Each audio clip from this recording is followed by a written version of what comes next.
સાવલીનગરના ward number 2 ના મતદાન મથક પર મતદારોએ હોબાળો કર્યો કારણ કે મતદાન મથક પર ઈવીએમ મશીન જ ખોટકાઈ ગયું હતું। ઈવીએમ મશીન ચાલતું જ ન હતું અને જેના કારણે લગભગ 35 મિનિટ સુધી મતદાન પ્રક્રિયા જ બંધ રહી અને જેના કારણે જે મતદારો મતદાન કરવા માટે પહોંચ્યા હોય તેઓ અટવાઈ ગયા હતા।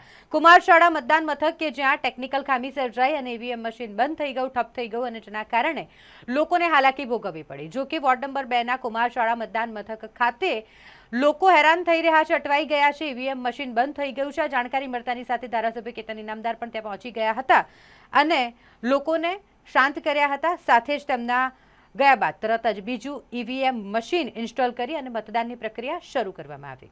ભાગ નંબર 1 માં બીજા નંબરનું બટન મેં 2 થી 3 વાર દબાવ્યું તો લાઈટ લાગી નહીં। કયા વોર્ડ નંબર ભાગ નંબર 1 માં અને 2 નંબર વોર્ડ નંબર 2 એટલે જ્યારે ચૂંટણી અધિકારી મેડમ આવ્યા તમે અમને કીધું કે એ અમારી જોવાની જવાબદારી નહીં। આપનું નામ? અર્જુનભાઈ દીપાભાઈ ચૌહાણ। જ્યારે વોટ આપવા ગયો અંદર વોટ આપવા ગયો ત્યારે હું રજીસ્ટર બટન દબાવવા માટે હું ગયો।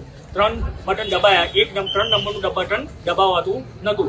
4 વખત મેં પ્રેસ કર્યું પણ બટન દબાવ્યું નહીં, એટલે મેં બૂમ પાડી ભાઈ બટન દબાવાતું નથી। તો પ્રિસાઇડિંગ અંદર જે ઓફિસર બેઠા તે અંદર આવ્યા અને જોયું કે હવે દબાવ્યું। મેં 5મી વખત બટન દબાવ્યું, ત્યાર પછી બટન દબાવ્યું અને મેં રજીસ્ટર કર્યું પણ આગળ 3 વખત બટન દબાવાતું, 3 થી 4 વખત બટન દબાવાતું નથી। મેં અંદર ઉલ્લેખ કર્યો ત્યારે એમને મને એવું કીધું કે બહાર જઈને ભૂવાપો કરશો નહીં, બટન તો ચાલે છે પણ 4 વખત બટન દબાવવાથી બટન થતું નથી। પણ જે મારા જેવો જે જાય છે તે જુએ છે કે ભાઈ 4 વોટ આપવાના, 4 વોટ પર લાલ બટન થવું જોઈએ પણ 4 બટન પર લાલ બટન થતું નથી। 3 બટન પર લાલ બટન થાય છે, ચોથા બટન પર, ત્રીજા નંબર બટન પર લાલ બટન થતું નથી। ત્યારે એ લોકો એવું કહે છે કે બહાર જઈને ભૂવાપો ના કરશે, બટન તો દબાય પણ ઇઝીલી બટન દબાવાતું નથી। જે પર્સન જે બહારથી બીજા જે ઉંમરવાળા વ્યક્તિ આવે છે, લેડીઝ આવે છે, એમને તો લાલ બટન દેખાય છે, રજીસ્ટર કરે પણ ખરેખર 4 બટન લાલ બટન ના હોવા જોઈએ, 3 કે 2 નહીં। જેને વોટ આપવો છે 4 બટન પર 3 નંબર પર ઇઝીલી પ્રેસ થવું જોઈએ। હું અર્પણ મધુસર દોશી વગરનો રહેવાસી છું। કયા વોર્ડ માટે વોટિંગ કરવા માટે આવેલા?